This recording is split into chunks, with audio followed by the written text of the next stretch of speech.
Hürmetlik vatandaş leksiyelerimizi davamlaştırımız. Hazır muşu esnadı yüz bergen bir hadisini silahı eğitip koyay. Su içkende dikkat kılınla vatandaşlar. Su kanayda turup kalıdığı iş bulmuşsun. Hazır mine beşimde öttü dikkat kılınla vatandaşlar. Bulup mu kırgan adamlar dikkat kılınla. Su içkende kanayda turup kalıdığı iş bulmuşsun vatandaşlar. Leksiyelerimizi davamlaştırımız. Endikisilerle, leksiye endisilerle muhakeme kılımız hürmetlik vatandaşlara.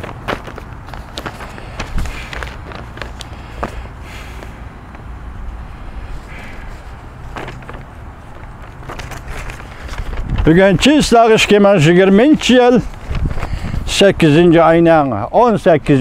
günü haftığı seyşembe. Muhakeme yani hele kadar kişilerge kısa haberlerden başlayımız vatandaş. Birinci tiz obzor. Tayvan boğazı ciddileşti. Tayvan birinci bulup ok atmaydı. BDH yığınıdan kütmegende vakit uzartıldı. Xi Jinping'in uruş devirdeki planı mı? İçki siyaset, taşkı siyaset, Prezident Trump'ın birinci okunu etişki kıstavatıdı. Dikkat et vatandaş. İçki siyaset ve taşkı siyaset Prezident Trump'ın birinci okunu etişki kıstavatıdı.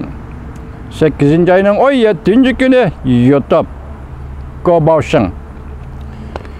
Devlet İşler Katibi Mike Pompeo Polşa ile hemkarlık gelişimi imzaladı.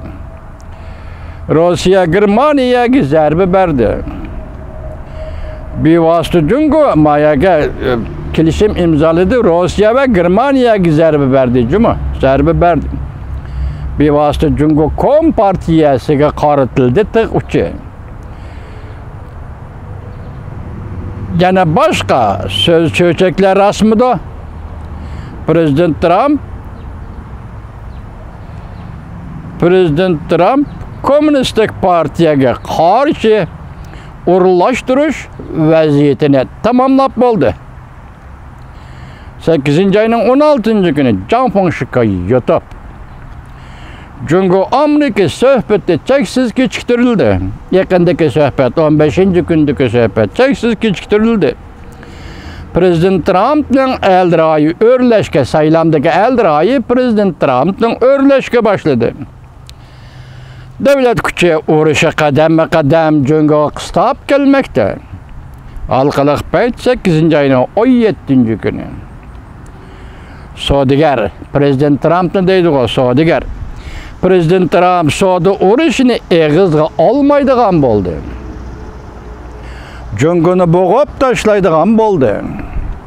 Xi Jinping fakat uğraşka tayyarlık kılıdı ve qahatçılıkka tayyarlık kılıdı. YouTube halkalık paytle 8. ayının 17. günü. Xi Jinping ile 8. ayının Xi Jinping 8. ayının 17. günü yeni film eylila. Cungo Kompartiyası gumran buluşku yakıllap geldi.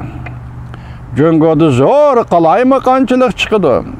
Xi Jinping güyadegüdek keçip getişke tayyarlık kıldı mı? Medya, GTV, YouTube. 8. ayının 17. günü. Keler yeli Tayvan gökmürallık kılandı, Cungo'nu demekçi. 7 nefer daimi heyet kollektif kayıp oldu. Cungo'nun daimi heyetleri. Xi Jinping hukuk tapşırışka mecburlandı mı? Büyük İra ahbarat noktaları YouTube 8. ayının 18. günü. Sıfırlaşkan pol zor kölendi sınak kılınğandın kiyen Kompartiya yani nemini oylaydı. Halk pulunu halkaralaştırıştan Amerika Cungo ayrılıp gittiş kança tez buludu. Sübhi 8. ayının 17. günü YouTube. Hindistan konsulxanasının kadınları ayrı plan kötürü elip Beycan'a kayıtıp geldi. Kollektif 3. derecelik hizmet görsetti de tizimge elindi. Nemelerini yoşurdu. Minister Wang Yi Tibet'e berip namratlarını yölüdü. Zada kandak oyun oynadı. Vatandaşlarına işidi var, biz tünükü sual koyduk. Siz diplomat Tibet'e nemiş ki badınız dep. Bugün Zhang Fengshiko neme deydi, nemiş ki badınız, kandak oyun oynadınız. Namratlarını yüleş, bu kandak gap. Bana bugün Zhang Fengshiko degen hangi kişi bu sualını koyuvatıdı vatandaş. Amerika'nın 5 belgelik bombardımançı aeroplanı Hindi Okyan'ı orunlaştırıldı.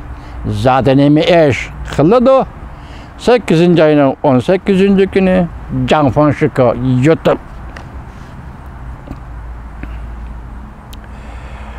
Çünkü iktisadi kamlaşmadı. Şinjin şehirde bazarda nakbol tapşırğanda tizimletiş başlandı.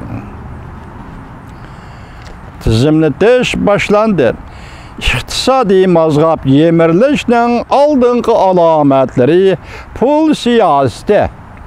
Çünkü da telsirat kövrükeden ötüşke başladı. 8. ayının 18. günü Prezident Trump kılıman deginini kıldı, kılalıdı, ahırı kılalıdı. Prezident Trump Huawei şirketini yıldızıdan komurup taşladı. Çünkü Kompartiyasıga ahır zaman yetip geldi. Xi Jinping yanar dağının üstüde oturup da akbarat YouTube 8. ayının 18. günü.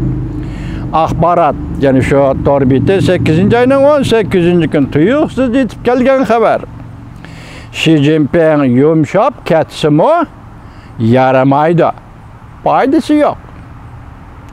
Devlet İşler Katibi Mike Pompeo, Cungo'nun zoruvallık bu hakikat degen siyasetini, ameliyattaki sepsetesini qattiq tanqid kıldı. Yani bir kızıkarlı haber var, onu anlayıp vatandaşlar. Niye mi dedin? Şangay'ın yani Hong Kong'un ahırkı gubernatörü Feng Dengkang Gaaga Halkara Hakimler Sotu'yu berip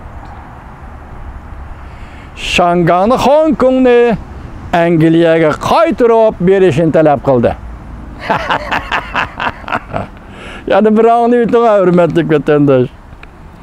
Hong Kong'un ahırkı gubernatörü Feng Dengkang Gaaga Halkara Hakimler Sotu'yu berip Şangay'ın Hong Kong'ni Angliyaga qaytırıp berişini talep kıldı. Mavzulu haber 8. ayının 18. gün YouTube. Canlı nazarı. Endi sizler paketlerini, kısa haberlerini anladınlar. Muş kısa haberlerinin mavzularıdır mı? Vaziyetinin nemi ekanligini görüp alaysızlar vatandaşlar. Endi biz muhakeme kılımız. Muhakeme kılıştan avval bunu öçürümüzden hem de bu bir leksiyadan bu.